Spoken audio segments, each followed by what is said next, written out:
Par! Game? Lagyan natin ng mantika, bawang, sibuyas, kamatis, at yung pork ribs natin mga par. Yan. At lagyan din natin yan ng pork cubes.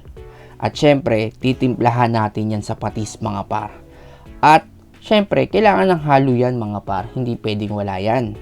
At maglalagay tayo ng tubig. Yan na magsisilbing sabaw at lulutuin natin yan ng 15 to 20 minutes. Pakukuluan natin.